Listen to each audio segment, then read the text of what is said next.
ये बात अलग है कि तुम ना बदलो मगर जमाना बदल रहा है। ये बात अलग है कि तुम ना बदलो मगर जमाना बदल रहा है। गुलाब पत्थर पर खिल रहे हैं, चिराग आंधी में जल रहा है।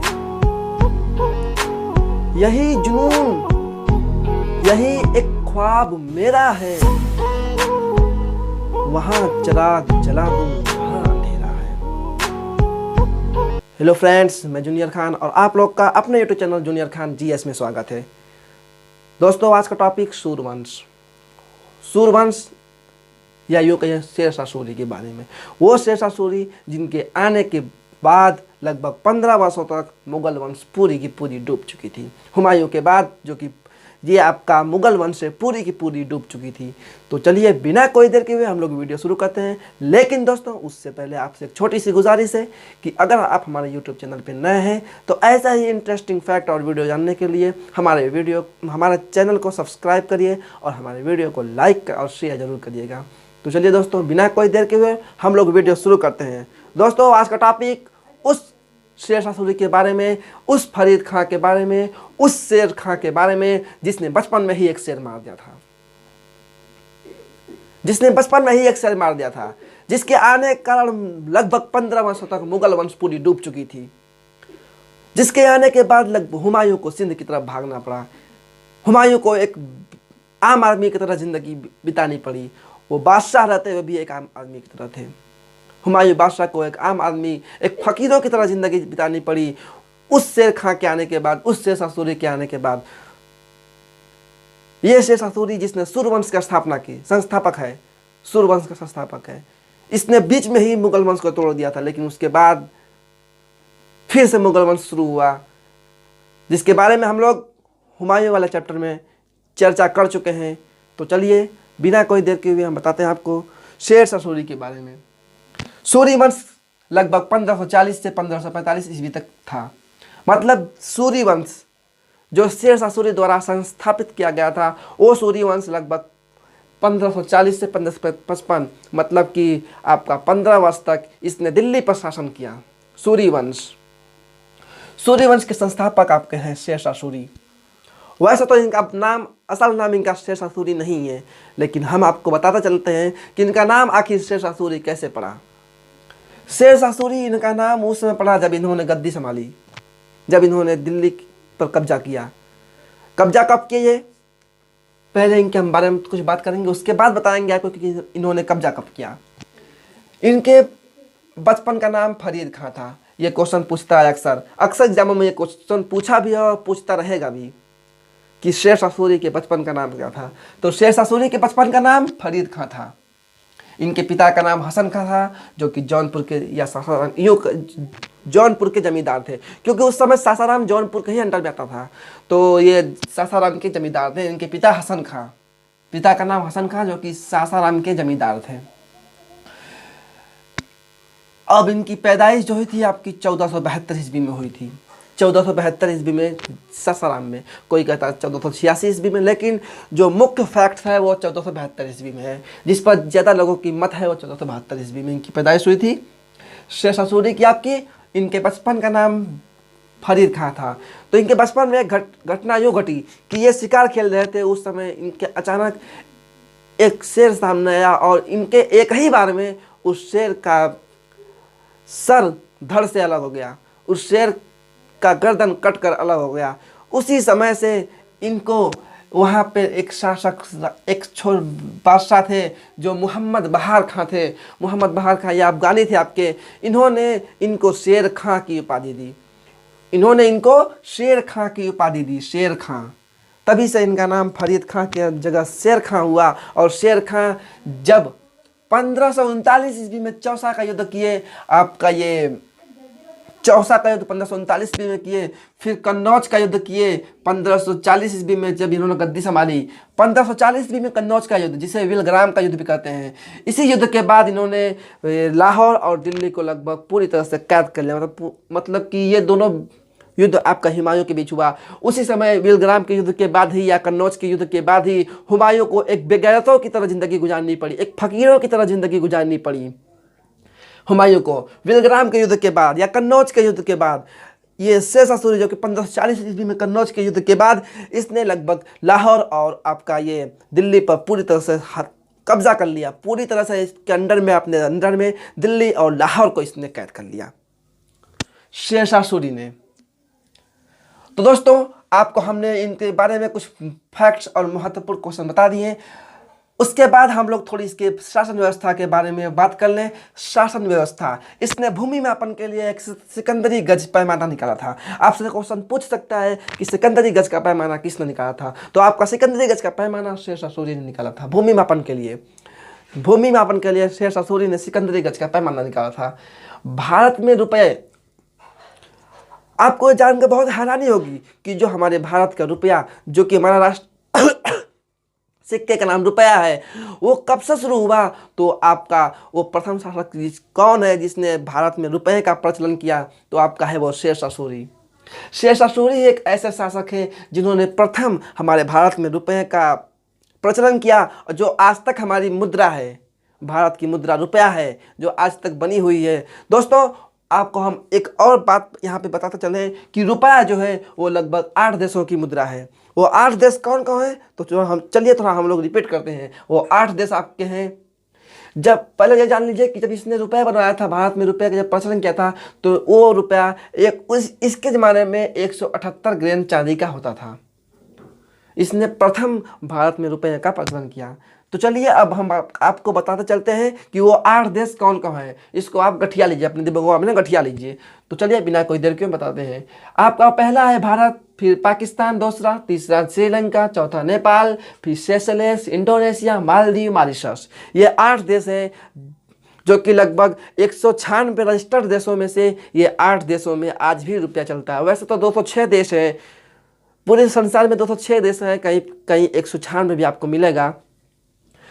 तो उन 196 या 206 देशों में से ये आपके 8 देश ऐसे हैं जहाँ की मुद्रा रुपया है। तो 8 देश हैं Bharat, Pakistan, Sri Lanka, Nepal, Seychelles, Indonesia, Maldives, Mauritius. अब ये इसकी शासन प्रणाली में, एक शासन व्यवस्था में इसकी एक ये भी जो आपका है, ये भूमि मापन तो हो गया। अब यहाँ पे लगान कैसे वसूलता था, तो जो भी जमींदार है या जो खेतीहर है या जो भी किसान है, उनके पैदावार का ये लगभग 1/3 भाग अपने या लगान के रूप में या यूँ कहिए टैक्स के रूप में लेता था। 1/3 भाग। जैसे अगर उनके पास एक मोटा मैं बता रहा हूँ आपको कि जैसे अगर किसी खेत में उनके पास जितना खेत है उसमें सिर्फ 18 किलो गेहूं हुआ या 18 किलो चावल हुआ, तो उसका 1/3 भाग ये लेगा, मतलब 6 किलो ये लेगा।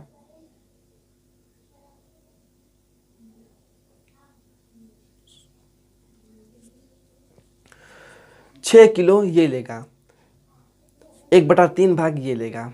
तो आपको बता चुका हूँ कि अगर ये भूमि मापन में ये 1/3 भाग लेता था, लगान में ये 1/3 भाग लेता था, पैदावार का 1/3 भाग हिस्सा लेता था। उसके बाद दोस्तों आज हम बात कर रहे हैं अब इसके भारत में डाक व्यवस्था। अगर आपसे कोई, जिसका प्रचलन हम आज भी करते हैं, कहीं चिट्ठी पहुंचाना हो, कहीं लेटर पहुंचाना हो या कहीं कुछ पहुंचाना हो, जिसके माध्यम से ज्वाइनिंग लेटर आता है, किसी जॉब की ज्वाइनिंग लेटर आती है, तो आपकी डाक व्यवस्था है जिसकी शुरुआत भारत में आपका शेर शाह सूरी ने ही किया था। डाक व्यवस्था आपसे क्वेश्चन पूछ सकता है कि वो शासक कौन है या वो राजा कौन है जिसने डाक व्यवस्था की पहली बार भारत में प्रचलन किया, डाक व्यवस्था की शुरुआत की, तो आपके हैं वो शेर शाह सूरी। तो दोस्तों इनके हम लोग शासन व्यवस्था के बारे में जान चुके हैं। अब थोड़ी इनके हम स्थापनाएं के बारे में जाने।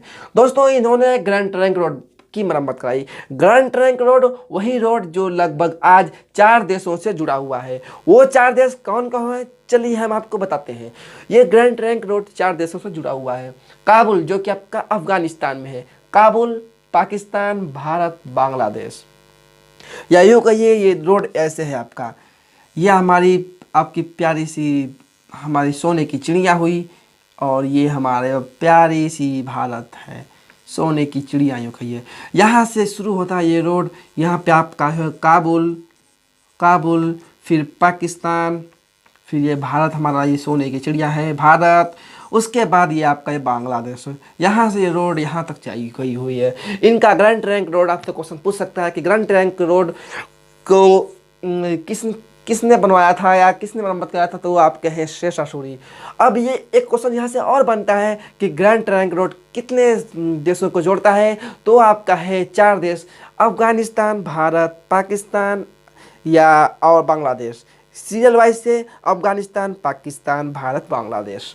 अब आपसे ये भी पूछ सकता है कि अब उसका ग्रैंड ट्रंक जो रोड है उसका मॉडर्न नेम क्या है, तो उसको हम लोग आज इस नाम से जानते हैं, NH1 और NH2 के नाम से हम लोग आज भारत में उसे जानते हैं। उसी ग्रैंड ट्रंक रोड को NH1 और NH2 के नाम से जानते हैं।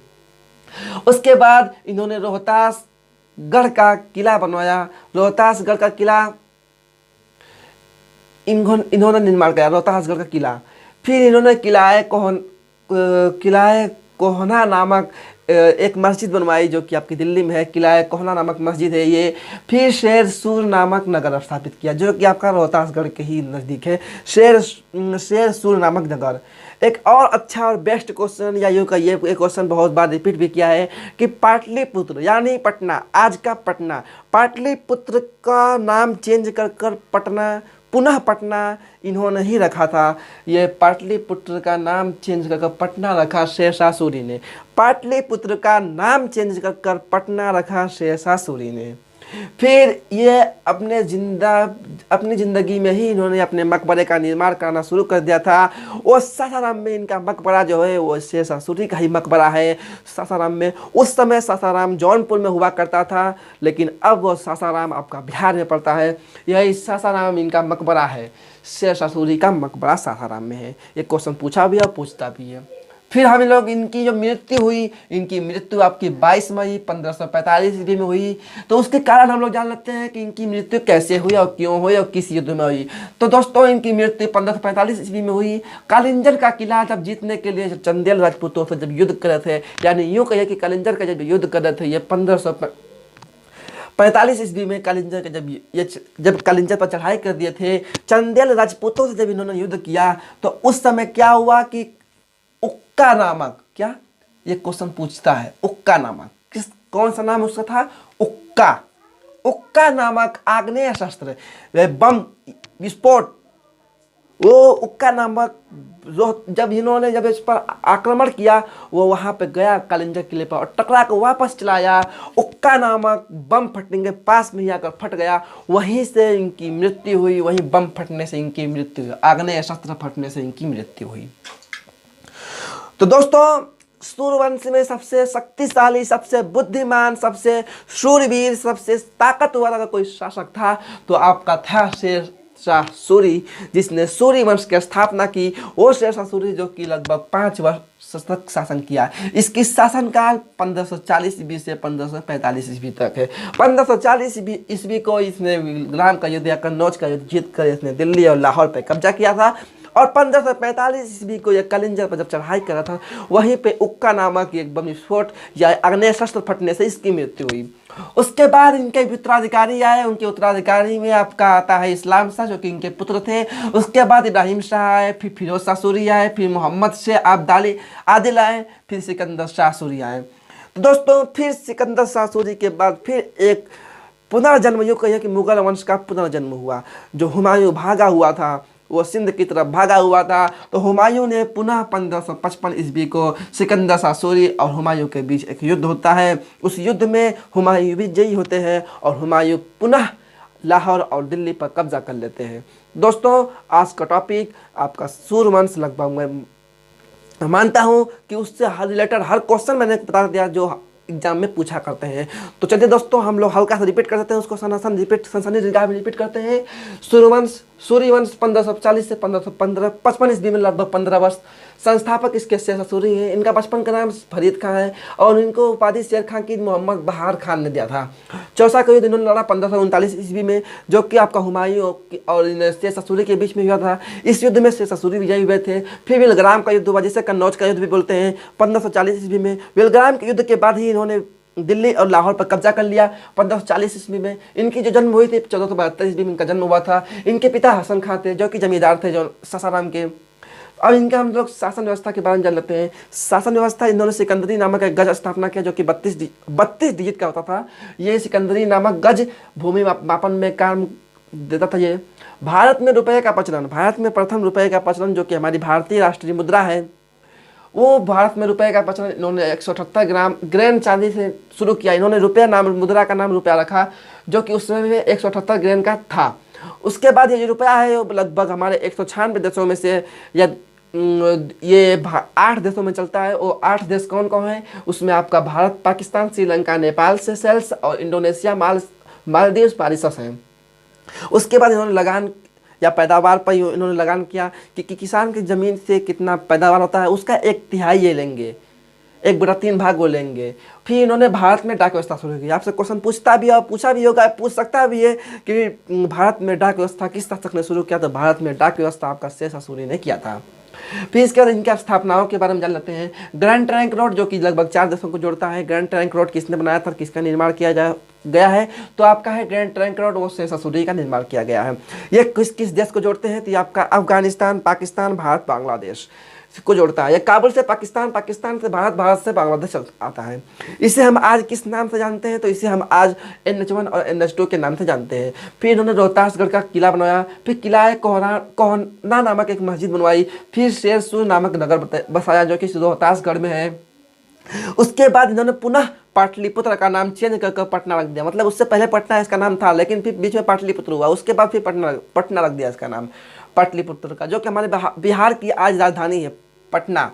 उसके बाद इन्होंने अपनी ज़िंदगी में ही अपना मकबरा बनाना शुरू कर दिया जो कि सासाराम में स्थित है। उस समय सासाराम, इस समय सासाराम बिहार में स्थित है, लेकिन उस समय आपका सासाराम वो जौनपुर के अंडर में आता था। और अब इनकी मृत्यु 22 मई 1545 ईस्वी में हुई। कालिंजा पर जब इन्होंने चढ़ाई किया 1545 ईस्वी में, उन्होंने ये आपके चंदेल राजपूतों के खिलाफ, तो वहीं पे एक उक्का नामक एक बम विस्फोट हो गया या अग्निशस्त्र फटने से इनकी मृत्यु हो गई। फिर इनके जो उत्तराधिकारी आए आपके इस्लाम शाह है, इब्राहिम शाह है, फिरोज शाह सूरी आए, मोहम्मद शाह सूरी आए, फिर सिकंदर शाह सूरी आए। सिकंदर शाह सूरी के बाद एक बार फिर से ये मुगल वंश की पुनर्जन्म हुई जो कि 1555 ईस्वी में मुगल वंश फिर से आया। 1555 ईस्वी में सिकंदर शाह सूरी और हुमायूं के बीच एक युद्ध हुआ। इस युद्ध में हुमायूं विजयी हुए और उन्होंने फिर गद्दी संभाली जो कि 1556 ईस्वी में इनकी मृत्यु हो गई। तो दोस्तों मुझे उम्मीद है कि आपको इस टॉपिक से हर एक क्वेश्चन और एक पॉइंट आपको याद हो चुका होगा। तो चलिए बिना कोई देर किए हुए हमारे वीडियो को ठकाठक लाइक करिए, आप हमारे वीडियो को शेयर जरूर करिएगा। तो दोस्तों अब मिलेंगे हम लोग अगले वीडियो में, तब तक के लिए गुड बाय।